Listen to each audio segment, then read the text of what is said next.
Love your vids. I think I've watched them all. Thanks for all the insights.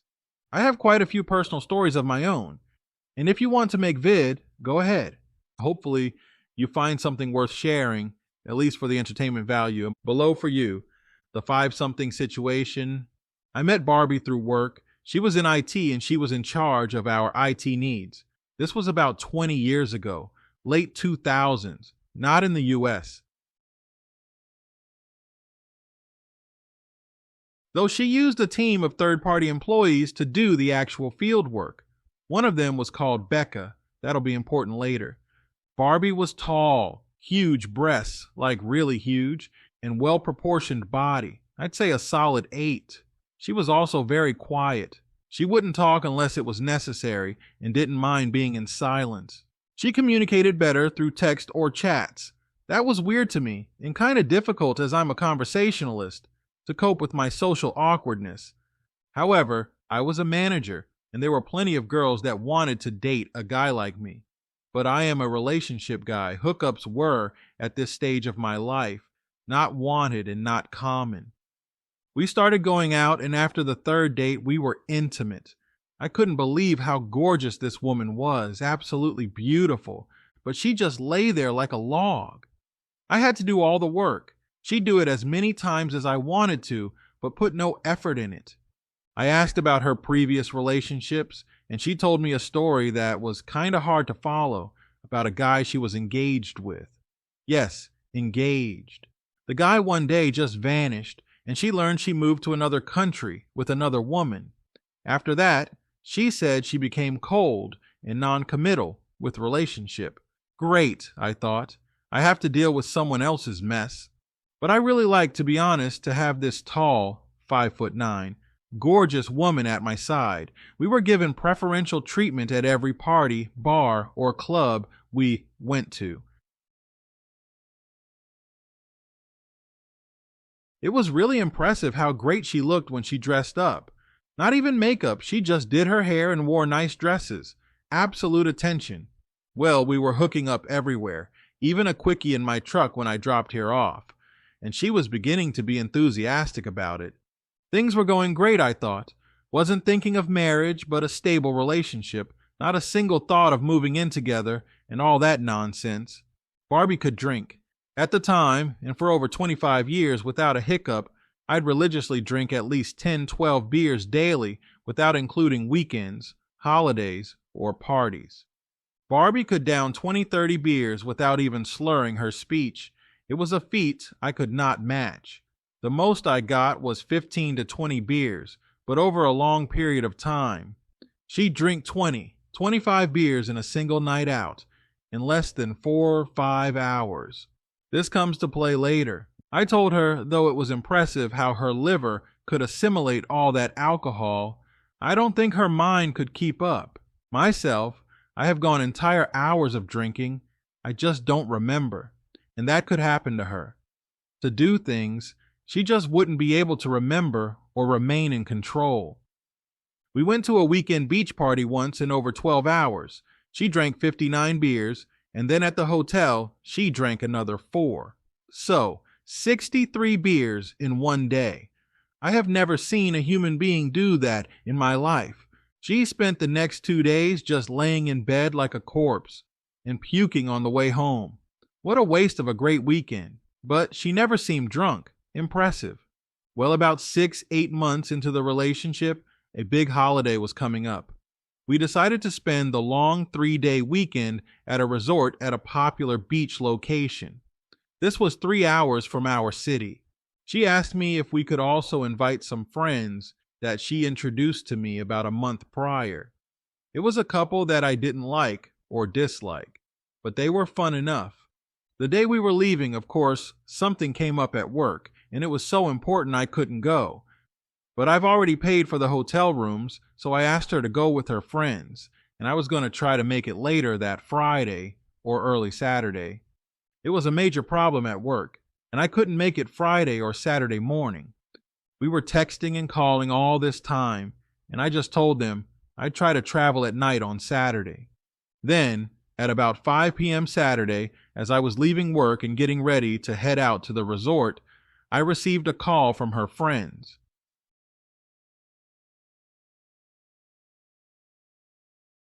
They said, "Hey man, did you make it over here? Are you with Barbie? We can't find her." I told them that I was still in the city and was about to head out. Then I tried calling Barbie, but no response. The phone was not off. She just let it ring. That went on, me trying to reach here, until like 8 p.m. or 9 p.m., and I decided I was not going to deal with a drunk Barbie. So I decided to stay put. About 10 p.m., her friends called again and said, "Man, we're really worried. She started drinking with 4 managers from your work. They started before noon, and it's already late. You should come over here and help us find her." I told them no, I wasn't going to do that. She was a big girl, and she could drink huge amounts without passing out. So she knew what she was going to do, and if she didn't want to pick up the phone, then she didn't want to be bothered. Told them she'd showed up at noon on Sunday when she woke up from wherever she slept at. Give me a call when that happens. On Sunday noonish, I got a call from the friends that Barbie showed up and she was hungover, but fine. Asked them to put her on the phone. They said she was going to call me back. I told them have her call me back immediately or she won't have to call me back ever again. Barbie called me back. She seemed a bit annoyed and she said, "Sorry I missed all your calls. I had the phone in my purse and lost track of time." I asked her where she'd slept and she said, "That's none of your business." Told her, "None of my business? We are exclusive and I paid for your stay at the resort. It's absolutely my business. Also, how was your time with," mentioned the name of the 4 managers, colleagues of us. "The 4 managers? Did you guys have fun?" Barbie said, "Whatever I did, I owe you no explanation. And who told you I was with them?" And then I told her how her friends were worried sick and told me who she was drinking with. Then the friends started saying they didn't say Barbie was with the 4 managers, that they just saw her briefly with them. "Barbie," I said, "you're right. You owe me no explanation. But I'll be a damned fool if I continue a relationship with the cheap whore that 4 of my coworkers smashed for a whole weekend. As far as they're concerned, that's all you are to me, a cheap whore that I've been smashing to empty my sack." Barbie said, "If that's how you feel, that's your problem. I don't owe you an explanation." And we hung up.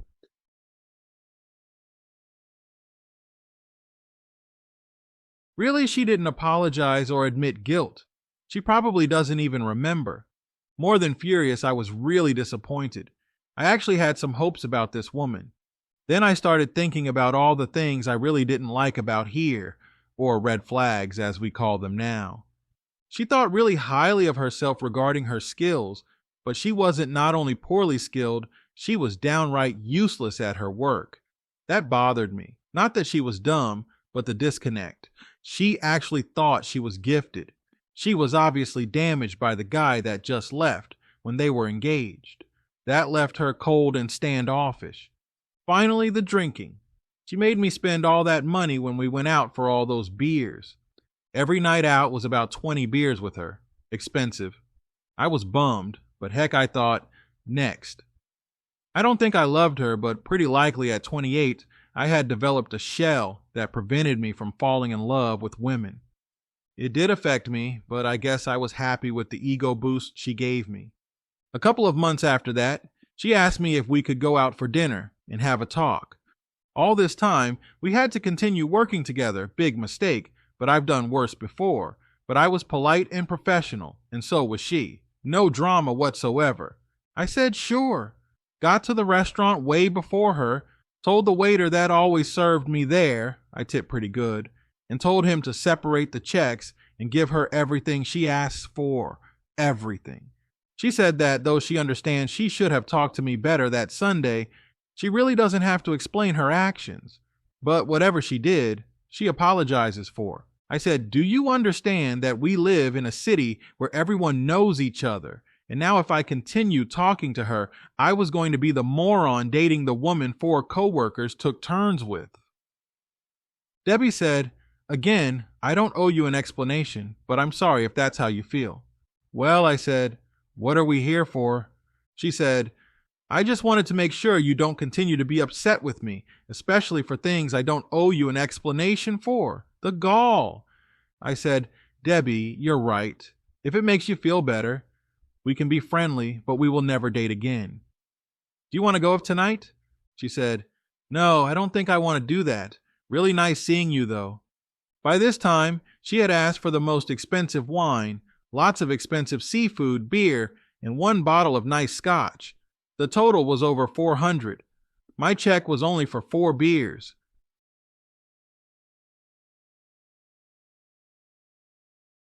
The waiter gave it to her and she said, You know I can't pay for this? I said, Then why did you order then? I'm no longer screwing you, so I'm not paying. She said, How am I going to pay for this? I can't afford this. As was Eving, and I have to admit my mouth was trembling of how angry I was at the moment when I said it. Well, you can always up the manager and the waiters to pay for this. You already have experience doing that. I thought I was going to feel better doing that, but I didn't. I felt angry for what she did to me, to us, but angrier that all I was to her was a foodie date. All transactional, F for food and beer. No idea how she paid. One thing I did out of spite was going out with her assistant, Becca, freaking her, and then being indiscreet about it so she knew. I regret that now, as I was showing I was hurt. Because I was. I don't think it bothered her. Becca only had that O&S with me and didn't talk to me again. I quit that job 2 years later. 2 years later after I left, and 4 years after I last talked to her, I got a call from her. She was asking me for the password to my old work laptop. It was not possible that she needed it, as the laptop was wiped clean when I left. I told her I don't remember. She said thanks. Then I blocked her number. I saw her 15 years later on a plane. She had gained about 60 pounds. Not difficult for her tall frame. Her face still had the remnants of her beauty, but she was chubby. I'd never date anyone chubby like her. She was polite and asked me to change seats to talk. I didn't want to be a D, so I did. She was a bit more talkative than we were together. We talked like 2 old work friends. No mention whatsoever about us. I didn't want to go there. She asked me if we could keep in touch. I said sure, but never contacted her, and neither did she. I think she married 2 years ago, with some poor sob. All this time she never married until then, but was probably riding the carousel, or not. Don't care. I was surprised one time. One of my motorcycle riding buddies asked me if I dated her. I said sure. He just smiled and he said, Good lay. How do you know her? He said, I'm friends with her brother.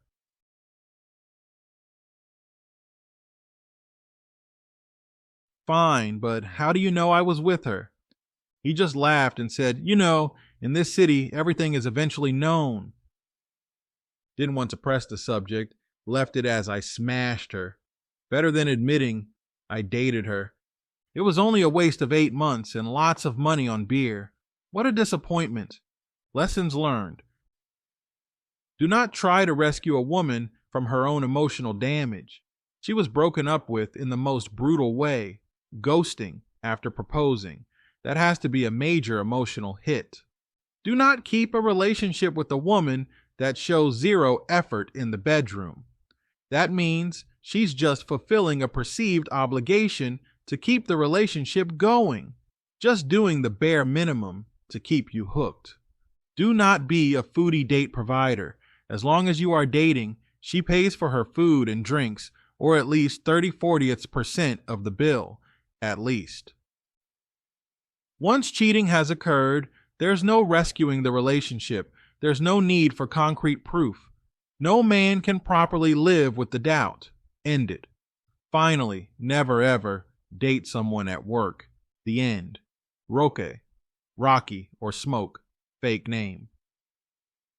Let's see another email. 2 stories of back-to-back betrayal. If you need me to shorten it, send it back and I will do so. Confidentiality, please. Thanks. True Nation. I'm not even sure my story qualifies to be shared, but here goes. This took place in the late 80s before cell phones.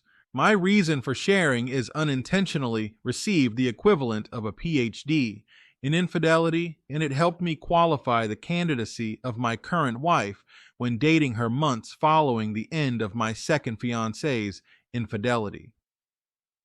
Such knowledge I want to share and do so with young men and women when given the opportunity.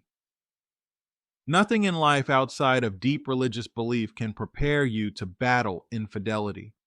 I sustained 2 consecutive relationship betrayals back to back over a 45-year period, so we'll start here with betrayal 1. I think it's fair to start with my life prior to the betrayals. To be honest, I had accumulated somewhat of a high body count in my early and mid-20s. I hit them and quit them on a regular basis. I wasn't a player by any stretch, but was certainly an opportunist. If offered, I was taking. I never tapped a woman who was girlfriend, fiancée, or wife of someone else that I knew of, except once when I found out after the fact. Apparently, in this one instance, a person living below my friend heard us the night before. My lady friend lived on the 3rd floor of an older home, and the woman living below her saw me leaving my lady friend's apartment the next morning and then called her boyfriend.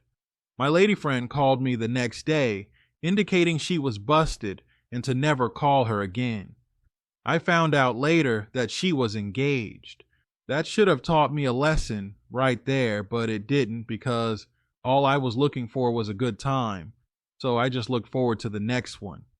By the way, I think a lot of APs are seen by betrayed men as players. They're not. They're just normal guys who were given opportunities by wives and girlfriends. I know men who are BSs don't want to hear it, but it's the truth.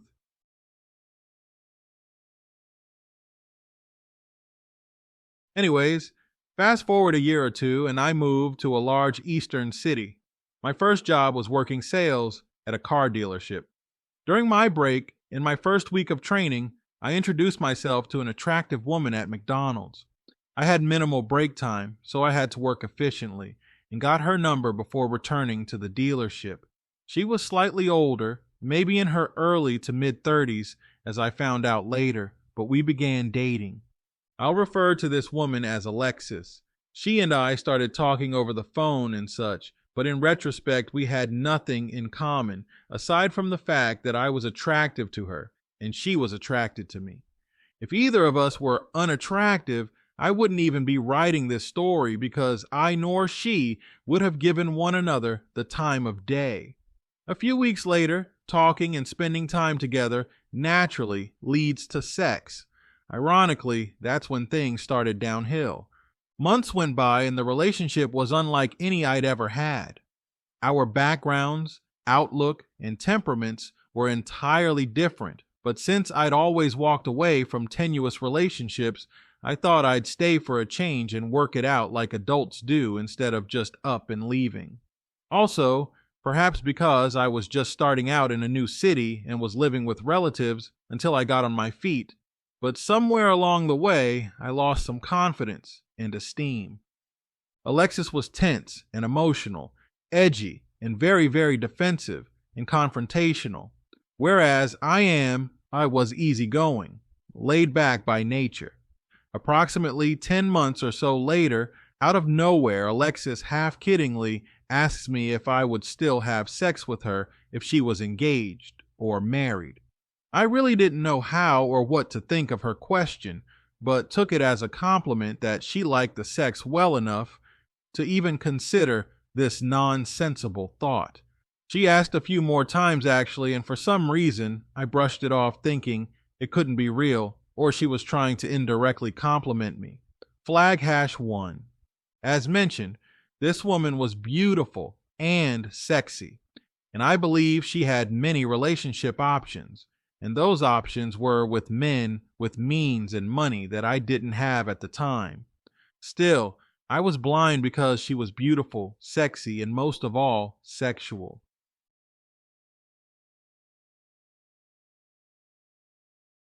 Flag #2 was her emphasizing I couldn't visit her apartment unannounced.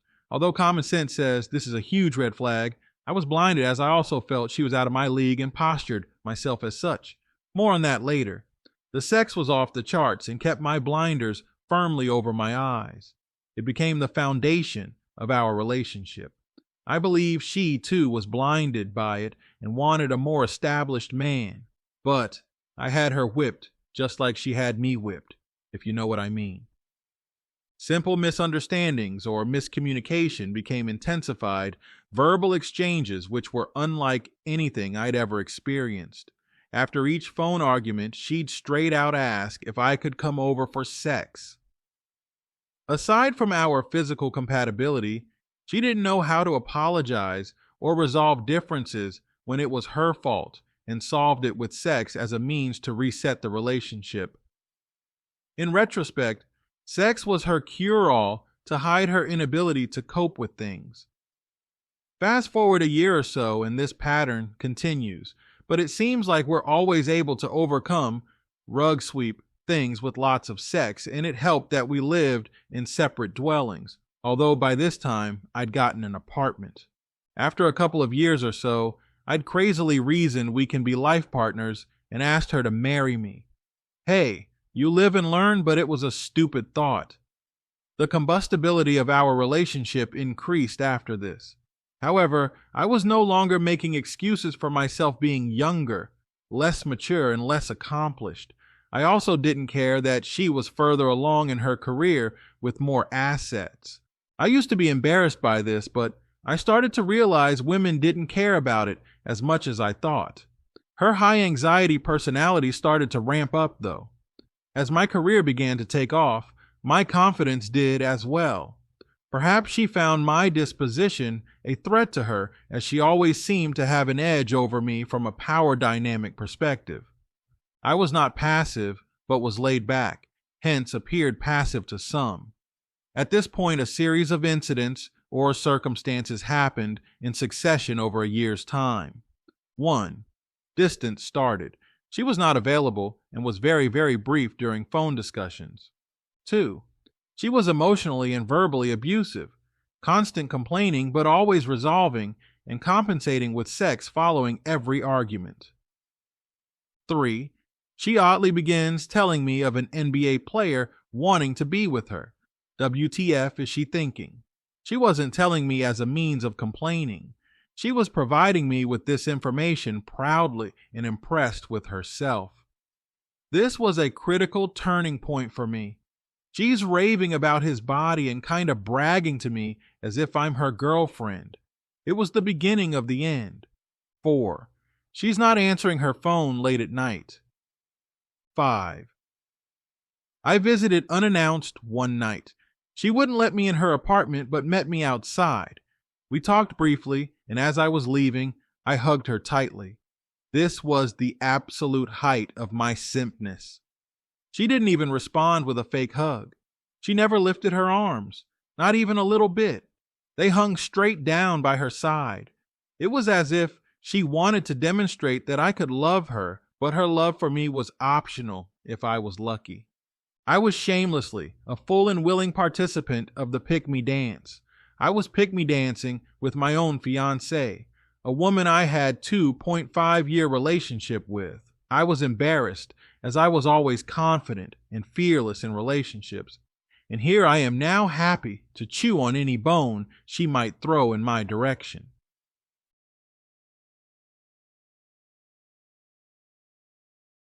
I desperately turned to my pastor, who turned me around in less than 10 minutes. After I sat down with him and explained what was happening, I told him I was going to send my fiancée a bouquet of flowers with a card. He was listening intently, just like any advisor would, but my comment about sending Alexis flowers seemed to get his attention. I recall him reclined in his office chair, but sitting forward with intensity to respond to my idea of the flowers. He asked, "Why would you do that?" I was perplexed and didn't understand why he would question such a nice gesture, but I had no answer for him. He went on to speak about dignity, self-respect, and not compromising for someone who has treated me in this manner. Essentially, he was saying, get out of your simp thinking and get your stuff together. When I left the church, I felt emboldened. My first action, representing a new posture, was asking Alexis how things were going with her and the NBA player.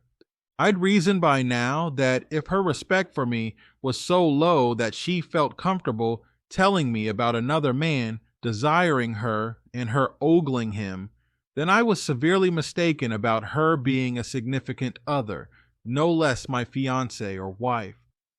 For reasons I can't remember, I never made a declaration or had a moment to telling her, it's over. I just emotionally and physically withdrew from her to where the power balance tilted towards me. I probably wanted to witness the power dynamic change, and that's what happened.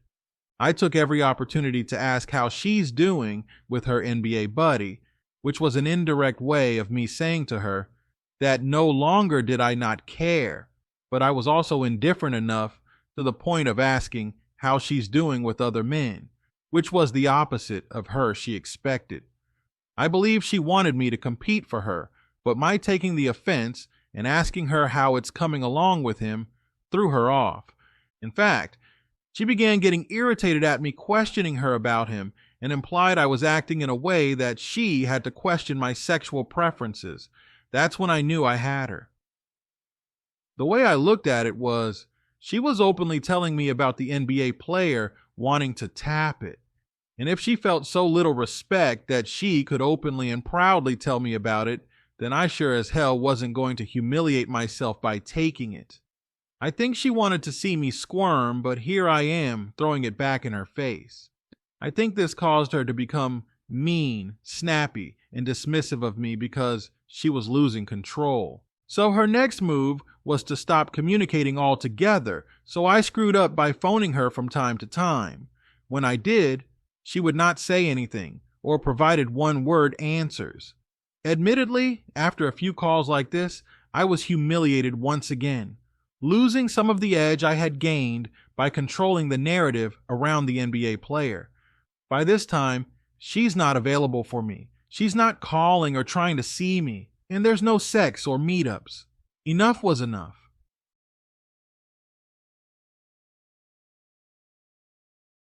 I again felt disrespected and dismissed.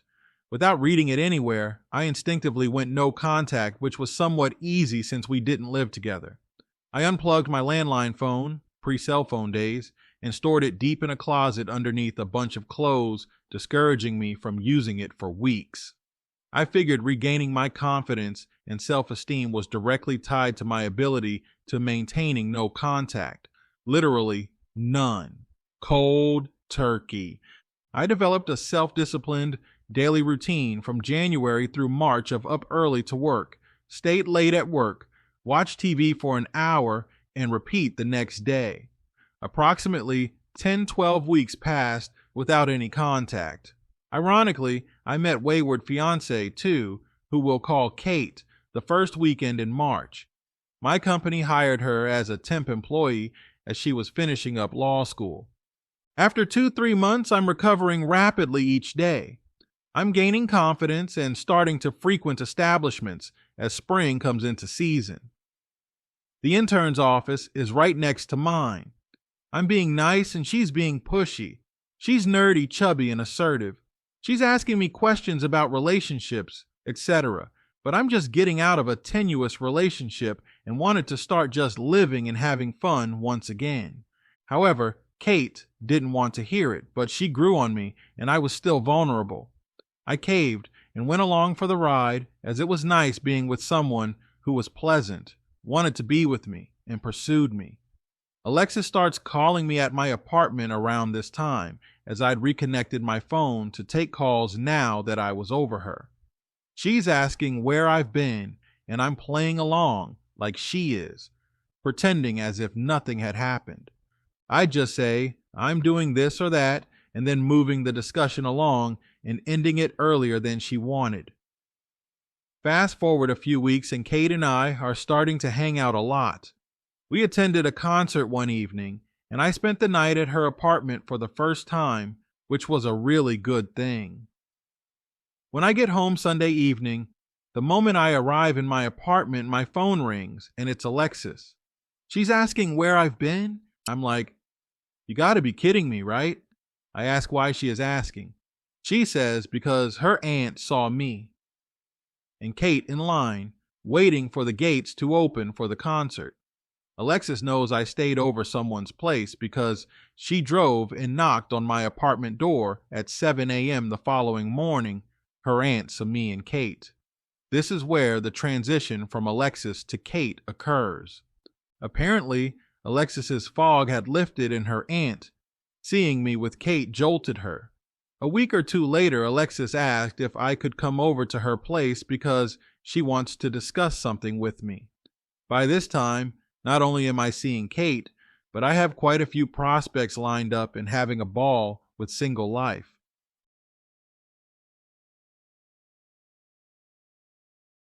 I was no longer inconveniencing myself for her, and going to her apartment to talk was an inconvenience.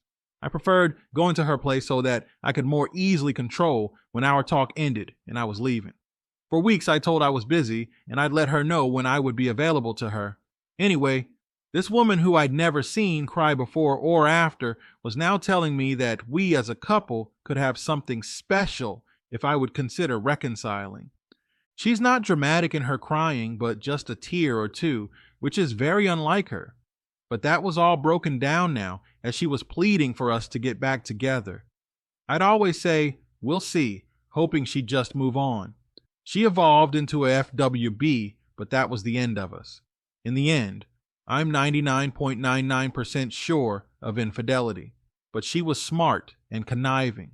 I knew there would never be a confession, as she had too much pride and savvy to admit it. I never wanted her back, so therefore it was never a fact I needed to confirm. I was 100% sure in my gut. Kate and I were just getting started. As my relationship with Alexis was winding down, the one with Kate was just starting. As I mentioned earlier, I really didn't want a relationship, but Kate was very persistent, and she was a better match for me than Alexis was. In July, after 2.5 years with Kate, we get engaged. But just 2 months later, things change, as Kate starts working late nearly every night. She was a law clerk at a courthouse, and she said she was studying for the bar exam after her workday instead of fighting traffic. She said she could get 3 5-hour study time in the quiet of her office, never mind the fact that she had her own apartment. I always supported people working hard for their career, and cheating never crossed my mind. I made myself scarce so that she could dedicate herself to her profession. The problem was she was never available. No return calls, no initiated calls from her, no contact, nothing. In the meantime, a friend of mine said he saw her return to her apartment building around 6 a.m. a couple of times, as his girlfriend lived in the same building. I still didn't think she was cheating, though, which in retrospect was unbelievable. I didn't believe it because nothing was wrong in our relationship. Well, after about 4 weeks of little to no contact, it finally settled in. I've been through this before and knew how to respond. I immediately stopped initiating contact, and no contact was made the entire month of October. In the first week of November, she called me and offered to take me out for my birthday, a few days away.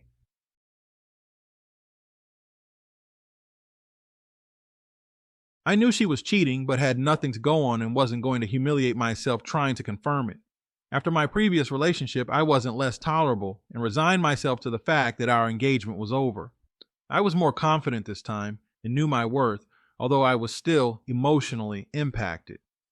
During my birthday dinner, there was an air of tension from the big elephant in the room. I never asked her anything, and she never volunteered to say what was happening.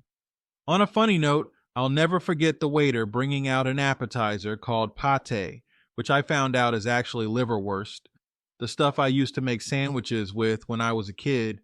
One slice cost $7, such BS, but I wasn't paying, so... Anyway, this dinner date conveyed everything to me I needed to know in an unspoken manner. She volunteered nothing, and I asked nothing.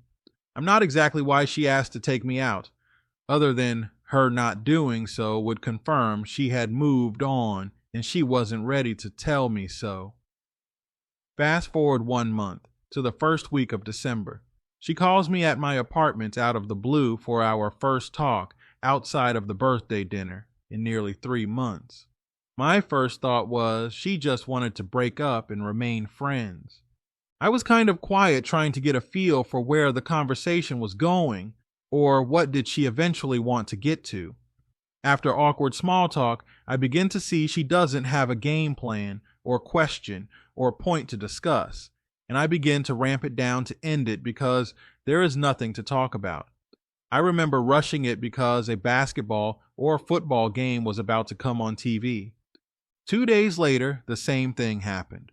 Same results. She's small talking, but I'm not a small talker, and there's literally nothing to talk about. Plus, I'm starting to get bothered by the fact that she's not offering any explanation for 3 absentee months, and I wasn't asking for strategic purposes. I take some delight in her having to create discussion, but she placed herself in this position. She calls a third time a couple days later and wants to get together. I agree. I thought about it and had a motive, and we met a central location between our apartments. My goal was to find out one thing. Did she have sex with him? I wasn't asking if there was someone else. I was jumping straight to the only question that mattered. We get to the Irish pub. It's snowing outside and we're one of the last ones left. I asked her for 1.5-2 hours about the sex she gave up. Personally, I don't care as much about emotional affairs. I'm only interested in penetration. She admits to seeing another guy who worked in her building. I kept asking her about the sex, but in a cruder way that involved 4 words. I knew she did, but I just wanted her to say it as it, the only reason why I meet with her in the first place, and I wanted to get my money's worth. After denying for 90 minutes, I finally received a yes, which was a weak one with her head down, her hand shaking a little while holding the wine glass and a tear running down her cheek. That was all I needed to hear.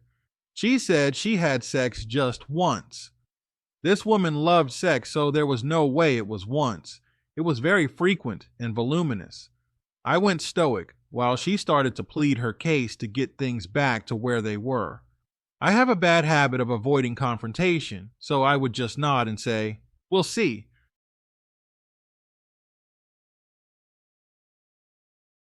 For anyone that knows me, that's an 100% no. Still, however, I attended her law school graduation party a week later, and I got to see her parents, who I loved. While at the party, I try to leave sneakily while she's talking to a small group of people. As I'm put off by her presence, and I don't know if AP's there, and I'm not going to be there where he knows me, but I don't know who he is. She sees me out the corner of my eye and follows me out into the hallway and tries to embrace me. But I couldn't even look her in the eye while asking if we'll see one another again. I just nodded to get away. For reasons I can't even believe or remember, I attended a New Year's Eve party with her. In almost symbolic fashion, the last hours on the last day of the year is where I achieved the clarity that moved me from limbo to being gone. At this couples only party, I find myself avoiding being in the same room with her. I make a million excuses to getting something to eat, getting a drink, or seeing an old friend. I'm still put off just being close to her. I was supposed to be with her, but didn't want to be with her. Bad sign. At the stroke of midnight, I gave her a quick peck and couldn't even look her in the eyes at any point that night. Let alone 12 midnight, New Year's Eve. It was the last time I would see her for another 6 months. She sought to reconcile with me over the next 18 months, and by this time, I was deep into a relationship with my current wife, who I'd met in June, 6 months later. I was hoping Kate would just ride away in the sunset, but that wasn't happening. She was unbelievably possessed to get me back and stalked me and my current wife for nearly 2 years. The only reason she stopped was because I called the police. They followed up by having a detective call her, and it was immediately effective. She hadn't taken the bar exam yet, and any investigation or charge against her could have ruined her career before it started. She called me the next day and promised to never bother her or my girlfriend, current wife, again. It ended there. The education I'd learned with back-to-back infidelities provided me with an unbelievable education in the dynamics of relationships going downhill. My wife and I married 3 years after my breakup with Kate, and we've had 30 infidelity-free years together. With 2 consecutive infidelities, lots of casual dating relationships, and a 30-year marriage, here's my relationship wisdom summary. 1. Know your worth. If you don't know it, find it. If you believe it's low, raise it. Your self-worth is your personal power and the only tool available to you at the time you need it the most. No court system, spouse, family member, or friend can compromise your personal power and will if you recognize you have it. It's an unstoppable force that you have to focus on for it to work for you. You have no control over your spouse, divorce laws, and a myriad of other adversarial forces. All you have is you. Believe in you, no matter what. For believers, believe in the God that's within you.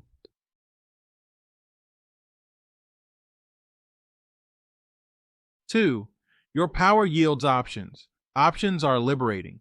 If you have no options, you will revert to thinking your life's fate has been determined.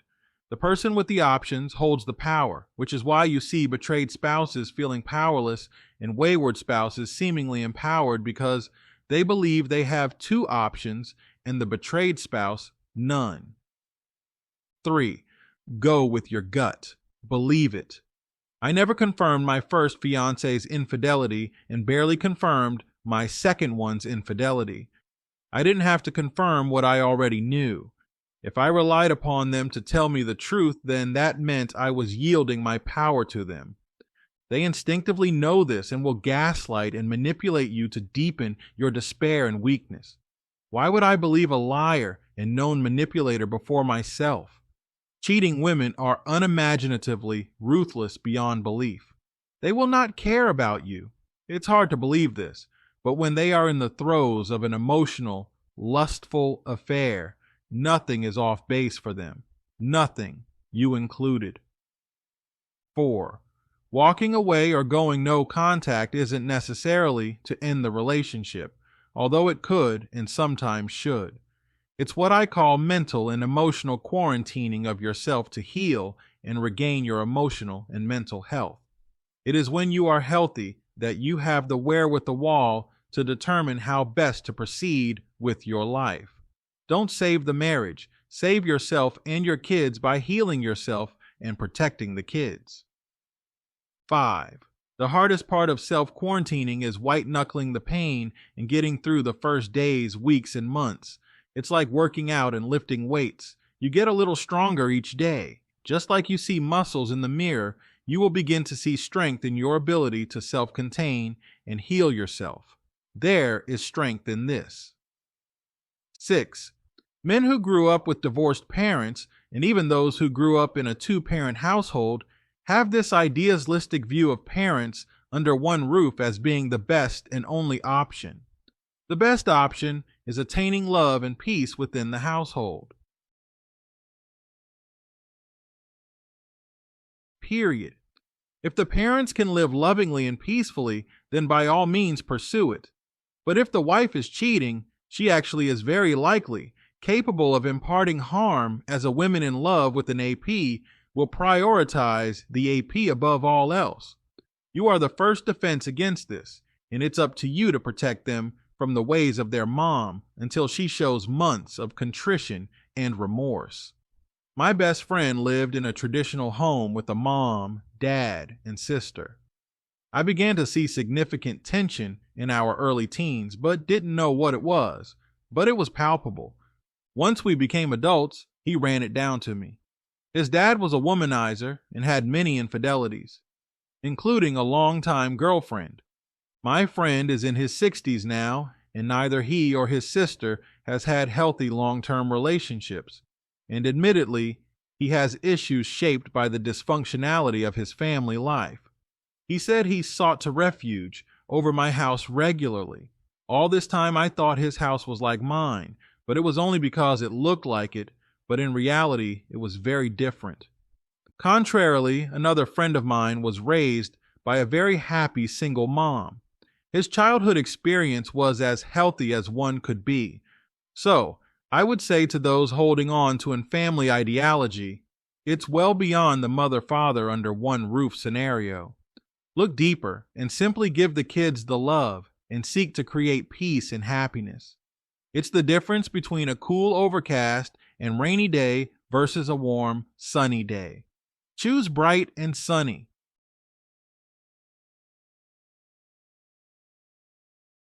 I could write a book on this stuff, but it's already too long, so I'll stop here. True Nation, thanks for your work. It's needed. I wish I had a resource when going through the trauma of infidelity.